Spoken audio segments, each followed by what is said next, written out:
Hi friends, welcome to HLNT channel. ఇవాల్టి video jalebi recipe. అందరి favourite jalebi recipe. అది కూడా పంచదార పాకంతో కాకుండా బెల్లం పాకంతో హెల్తీగా తయారు చేసుకుందాము. అది ఎలా తయారు చేసుకోవాలో ఈ వీడియోలో చూద్దాము. చాలా జ్యూసీగా, ఎమ్మీగా, క్రిస్పీగా చాలా బాగుంది. మన జిలేబీ అనేది చాలా టేస్టీగా వచ్చింది. ఇంకా బెల్లంతో చేసుకుంటున్నాం కాబట్టి హెల్తీగా కూడా చేసుకోవచ్చు. అది ఎలా చేసుకోవాలి ఈ వీడియోలోకి వెళ్ళే ముందు మీరు ఎవరైనా ఫస్ట్ టైం మన ఛానల్ని చూస్తున్నట్టయితే ప్లీజ్ సబ్స్క్రైబ్ చేసుకోండి. ఇప్పుడు జిలేబీ ప్రిపేర్ చేసుకోవడానికి ఒక మిక్సింగ్ బౌల్ పెట్టుకొని 1/2 కప్ వరకు మైదా వేసుకున్నాను. 1 టేబుల్ స్పూన్ వరకు కార్న్ ఫ్లోర్ వేసుకోవాలి. మీ దగ్గర కార్న్ ఫ్లోర్ లేకపోతే రైస్ ఫ్లోర్ వేసుకోండి. బియ్యం పిండి,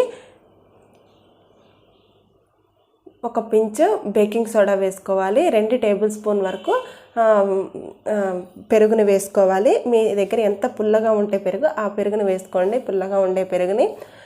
తర్వాత 1 పించ్ ఆరెంజ్ ఫుడ్ కలర్ వేసుకున్నాను. మీ దగ్గర ఆరెంజ్ లేకపోతే ఎల్లో ఫుడ్ కలర్నైనా వేసుకోవచ్చు.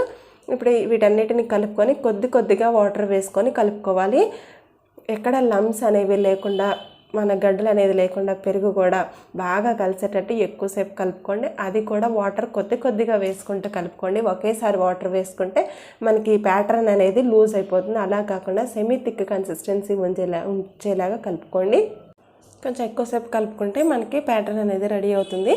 కొంచెం థిక్గా కావాలంటే మీరు కొంచెం థిక్గా కలుపుకోండి. మనకి లావుగా వస్తాయి అప్పుడు జిలేబీలు. ఇలా కలుపుకున్న కన్సిస్టెన్సీని ఒక 10 to 15 minutes పక్కన పెట్టేసుకోండి.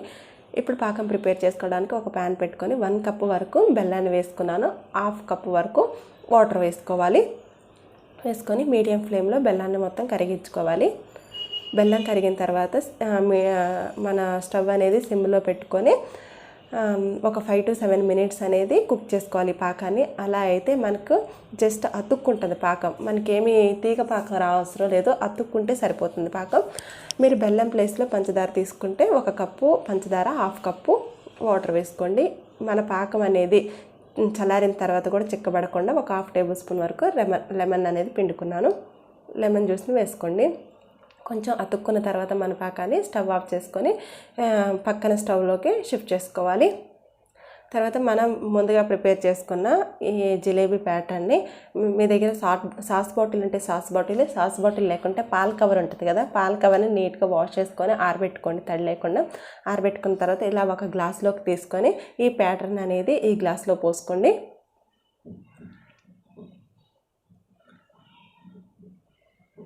గ్లాస్లోకి పోసుకున్న తర్వాత ప్యాటర్న్ గట్టిగా పట్టుకోండి. నేను కొంచెం లూజ్గా క్లిప్ పెట్టడం వలన నాకు కొద్దిగా సరిగ్గా రాలేదు ఈ పాల కవర్తో, కాబట్టి మీరు టైట్గా పెట్టుకోండి. మీ దగ్గర క్లిప్ ఉంటే క్లిప్పు, లేకపోతే రబ్బర్ బ్యాండ్స్ ఉంటాయి కదా, ఆ రబ్బర్ బ్యాండ్ అయినా గట్టిగా పెట్టుకోండి. మీకు జిలేబీ అనేది కొంచెం లావుగా రావాలంటే కొద్దిగా థిక్గా కలుపుకోండి.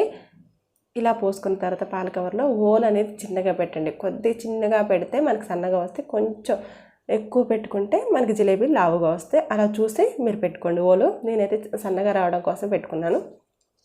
తర్వాత మిగిలిన ప్యాటర్న్ మొత్తం నేను సాస్ బాక్స్లోకి షిఫ్ట్ చేసుకున్నాను. ఎక్కడ ఉండలు అనేది లేకుండా బాగా కలుపుకోండి.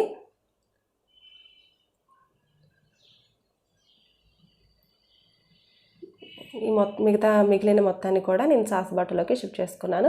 తర్వాత గ్యాస్ మీద ఒక ప్యాన్ పెట్టుకొని మీడియం హీట్లో ఉండాలి. ఆయిల్ అనేది ఇలా గుంట కళాయి కాకుండా ఫ్లాట్గా ఉండే కళాయి తీసుకుంటే మనకి జిలేబీలు అనేది ఎక్కువ పడతాయి. మన ఆయిల్ హీట్ అయిందా లేదని డ్రాప్స్ వేసి చూస్తే చూడండి ఇలా పొంగుతున్నాయి. ఈ హీట్లో ఉంటే సరిపోతుంది. ఈ హీట్లో ఉన్నాక మనం జిలేబీ అనేది వేసుకోవాలి. మీడియం ఫ్లేమ్లో పెట్టుకొని జిలేబీ వేసుకోండి. హై ఫ్లేమ్ అస్సలు పెట్టకూడదు. హై ఫ్లేమ్ పెడితే తొందరగా మాడిపోతాయి. మీడియంతో సిమ్లో పెట్టుకొని స్లోగా చేసుకోవాలి. మీడియం ఫ్లేమ్లో పెట్టుకొని గ్యాస్ అనేది మన జిలేబీని వేసుకోవాలి.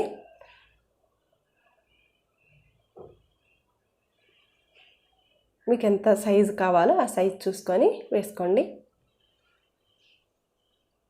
వేసిన తర్వాత కూడా వెంటనే కదపకుండా ఒక 1 minute దాన్ని వదిలేయండి. అలా అయితే 1 side అనేది క్రిస్పీగా వేగుతుంది. తర్వాత దాన్ని షిఫ్ట్ చేసుకోండి. చూసుకొని మాడిపోకుండా అలానే వేగకుండా ఉంటే కూడా మన జిలేబీ బాగుండదు. మంచిగా కొంచెం కలర్ చేంజ్ అయితేనే మంచి క్రిస్పీగా ఉంటుంది, జ్యూసీగా ఉంటుంది. చూడండి ఒక సైడ్ కొద్దిగా వేగిన తర్వాత కొంచెం కలర్ చేంజ్ అయింది గోల్డెన్ బ్రౌన్కి. అలా అప్పుడు ఇంకా సెకండ్ సైడ్ అనేది టర్న్ చేసుకోవాలి. మంచిగా వేగితేనే మనకి క్రిస్పీగా వస్తుంది. చూడండి ఇలాంటివి ఇంకొక సైడ్ కూడా ఇలా షిఫ్ట్ చేసుకోవాలి.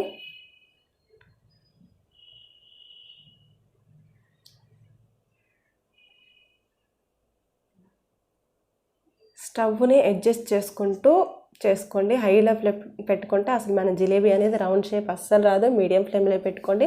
ఆయిల్ కూడా మీడియం హీట్లోనే ఉండాలి. ఎక్కువ వేడిగా ఉండొద్దు, పొగలు వచ్చేటట్టు చూసుకొని వేసుకోవాలి. ఇలా వేడిగా ఉన్నప్పుడు తీసుకొని ఈ వేడి జిలేబీలని మనం ప్రిపేర్ చేసుకొని పెట్టుకున్న పాకంలోనే వేసుకోవాలి. వేడిగా ఉన్నప్పుడే మన పాకం అనేది మన జిలేబీకి పడుతుంది. ఇందులో పాకంలో వేసుకున్న తర్వాత కూడా వెంటనే తీయకుండా ఒక 5 minutes వరకు అట్లా వదిలేయండి. అప్పుడు పాకం అనేది మంచిగా పడుతుంది. 2 minutes one side 2 minutes one side పెట్టుకొని షిఫ్ట్ చేసుకోండి మంచిగా. తర్వాత 5 minutes తర్వాత ఒక ప్లేట్లోకి తీసుకోండి. వేడివేడిగా ఉన్నప్పుడే మన ఆయిల్లోంచి తీయగానే పాకంలో వేసుకోండి వెంటనే.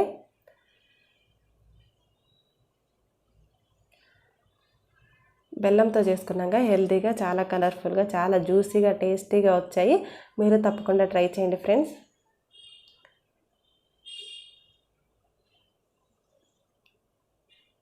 నేను ఈ పాల కవర్ అనేది కొంచెం లూజ్గా పట్టుకోవడం వల్ల నాకు సరిగ్గా రాలేదు. మీరైతే టైట్గా పట్టుకోండి.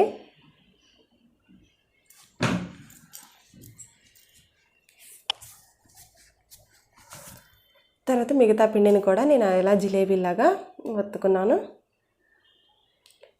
మీకు ఏ సైజు కావాలో ఆ సైజులోకి వేసుకోండి.